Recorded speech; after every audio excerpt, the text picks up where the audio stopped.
లో ప్రియమైన ఆత్మీయులందరికీ నా హృదయపూర్వకమైన వందనాలు తెలియజేస్తున్నాం. మరి ఈ దినాన్న ఒక సాక్ష్యాన్ని మీతో పంచుకోవాలని మీ ముందుకు రావడానికి దేవుడు కృప చూపించారు. మరి ఈ సాక్ష్యం ఏంటంటే, మరి దేవుని మహాకృపను బట్టి మేము అన్య కుటుంబాల నుంచి రక్షించబడడం జరిగింది. దేవుడు తన ప్రేమ చొప్పున మమ్మల్ని ఆకర్షించి రక్షించుకున్నారు.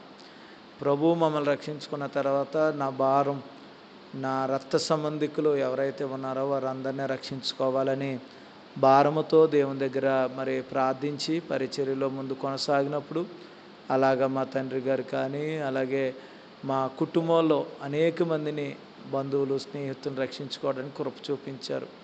అలాగే మా అమ్మమ్మ గారిని, మా తాతయ్య గారిని కూడా రక్షించుకోవడానికి కృప చూపించారు. మరి మా తాతయ్య గారికి సువార్త ప్రకటించడానికి, వారికి మరి బాప్తిస్మం ఇవ్వడానికి ప్రభు ఎంతగానో కృప చూపించారు. మరి చిన్నప్పటి నుంచి చాలా కష్టజీవి. మరి వారు చిన్నప్పటి నుంచి గోంగూర అమ్ముతూ మరి ఇలాగా చిన్న చిన్న వ్యాపారాలు, చిరు వ్యాపారాలు చేస్తూ ఎంతో కష్టపడి తన కుటుంబాన్ని పోషించి, మరి బిడ్డలు ఎదిగాక పెళ్ళిళ్ళు చేసి, మరి చిన్నప్పటి నుంచి భక్తిలో పెరిగిన ఆయన అన్నమాట. ఉదయం లేస్తే మరి వారు ఏదైతే వారు పూజిస్తున్నారో వాటికి భక్తి చేయకుండా, పూజ చేయకుండా వారు ఏం ముట్టుకోరు. అంతా మరి మంచిగా ఆత్మీయతలో వారుకున్న దాంట్లో వెళ్తున్నప్పుడు మరి దేవుడు వారిని పట్టుకోవడం, వాక్యం ద్వారా వారు సత్యాన్ని గ్రహించడం, వారు మారు మనసు పొందడం, మరి దేవుడు మా తాతయ్య గారికి రక్షణలోనికి నడిపించడం ప్రభు కృప చూపించారు. అలాగా మరి కొద్ది దినాల తర్వాత ముందు మరి దేవుడు ఇంచుమించు 70 సంవత్సరాలు దాటింది తాతయ్య గారికి. కొద్ది అనారోగ్యం చేత మరి వారు నిద్రించడం జరిగింది. మరి నిద్రించినప్పుడు వారిని సమాధి చేసే కార్యక్రమం చాలా సవాలుగానే అయ్యింది.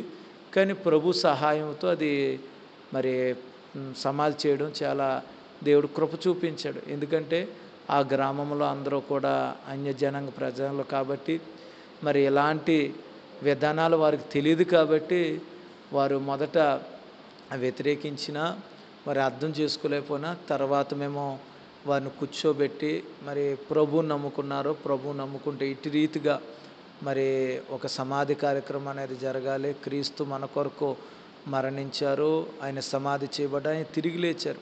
ఆయన ఎలా తిరిగి లేచారో మరి క్రీస్తునందు విశ్వాసం ఉంచి నిద్రించిన ప్రతి ఒక్కరిని దేవుడు తిరిగి లేపుతాడు.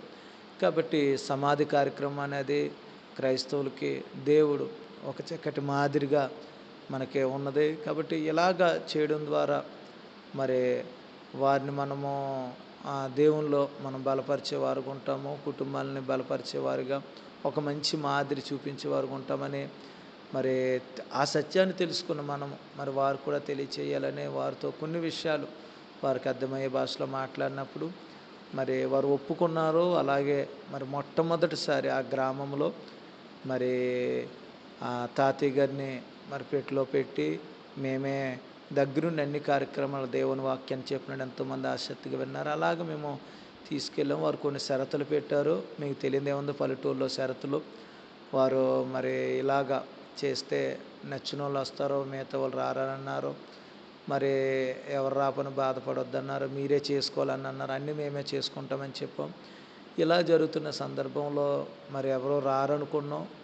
ఎందుకంటే ఇలాంటి పరిస్థితి ఎప్పుడూ లేదు కాబట్టి. ఒక ముందు ఎప్పుడో పూర్వకాలం ఒకటి జరిగితే అది చాలా పెద్ద గొడవలు జరిగినాయి. మరి ఇలాంటిది ఇప్పుడు వరకు జరగలేదు. ఊళ్ళో నుండి ఒక పెట్టెని తీసుకుని వెళ్ళి అలా సమాధి చేయడం క్రైస్తవులు అనేది జరగలేదు. కానీ దేవుడు ఆ ఉన్నతమైన కృప మొట్టమొదటిసారి తాతయ్య గారిని ఆ గ్రామంలో నుండి మేము తీసుకువెళ్ళడం, అక్కడ మేము సమాధి చేయడం జరిగింది. కొంతమంది గ్రామంలో ఉన్న పెద్దలు వారందరూ రావడం జరిగింది. తర్వాత వారు అన్నారు, మేము మైలు పాటించము అని అన్నారు. సర్లే మీ ఇష్టమండి. మరి ఆ కార్యక్రమం ఎప్పుడు పెడతారో హిందూ సాంప్రదాయ ప్రకారం ఏయో డేట్లు చెప్పారు. కానీ మేము అన్నాము, మరి దేవుని నమ్ముకున్న బిడ్డలో ఒకే ఒక్క రోజు మేము చేస్తామండి, 2 రోజులు చేయడానికి అవ్వదు, కానీ వీలుని బట్టి మేము పెడతామని అలా మేము పెట్టినప్పుడు మరి వాళ్ళు అంగీకరించారు. మరి అందరూ వస్తామన్నారు. కానీ అపవాది మరి కొంతమందిని ప్రేరేపించడం ద్వారా ఆదరణ కూడికి ముందు చాలా గలిబిలి జరిగింది. చాలామందికి మనకు తెలిసిన ఆత్మీయ బిడ్డలు అందరికీ స్నేహితులకు కూడా పంచుకున్నాం. మరి దేవుడే ఒక అద్భుతం చేశాడు. మరి మరి ఇంచుమించు 400 మందికి కూడా భోజనాలు వండారు. ఆ గలిబిలి వల్ల చాలామంది భోజనాలకు రాలేదు. అక్కడ కార్యక్రమం కూడా జరగదనుకున్నాం. కానీ దేవుడు మహాకృపను బట్టి ఎన్నో గలిబిలు ఎదురైనా అక్కడ ఆ కార్యక్రమం ఆదరణకుడిగా ఘనంగా దేవునికి మహిమకరంగా జరిగింది. మా దేవుడు వర్షాన్ని ఆపాడు. అక్కడికి బంధువులు, స్నేహితులు, మిత్రులు అనేక మంది దేవుని నడిపించాడు. మరి ఆ గ్రామంలో మరి చాలా మట్టుకు రాలేదు, వ్యతిరేకించారు. కానీ దేవుడు ఆ కార్యాన్ని ఘనంగా జరిగించుకున్నారు. మరి ఇటు రీతిగా మరి దేవుని ఎరగని ప్రజలు మరి అలాంటి వారి దగ్గరికి వెళ్ళి మేము పరిచయం చేయడానికి ప్రభు మాకు ఇచ్చిన దర్శనం పేరుకు మేము వెళ్తూ ఉన్నాం, పరిచర్లు జరిగిస్తూ ఉన్నాం. మీరందరూ కూడా మరి ఆ విషయాల్లో మేము ఏదైనా ప్రార్థన అవసరతలు కోరినాడు మీరు ప్రార్థన చేస్తూ ఉన్నారు. మరి దేవుడు గొప్ప మహిమకరంగా జరిగించుకున్నారు. అందుని బట్టి దేవుణ్ణి మహిమపరుస్తూ ప్రార్థించిన మీ అందరికీ కూడా కృతజ్ఞతలు తెలియజేసుకుంటూ ఇంకా ఈ పరిచర్ల కొరకు నమ్మకంగా కనీసం రోజుకి ఒక సమయాన్ని కేటాయించి ప్రార్థన చేయండి. మరి దేవుడు మీ ప్రార్థనలు అలాగే మాకు దేవుని సహాయం ద్వారా ఇంకా గొప్ప కార్యాలు ప్రభు కొరకు చేయగలుగుతాం. దేవుడు మనందరినీ ఈ సాక్ష్యం ద్వారా బలపరిచి దేవుని నామానికి మహిమ కలుగు చేయునుగాక. ఆమె.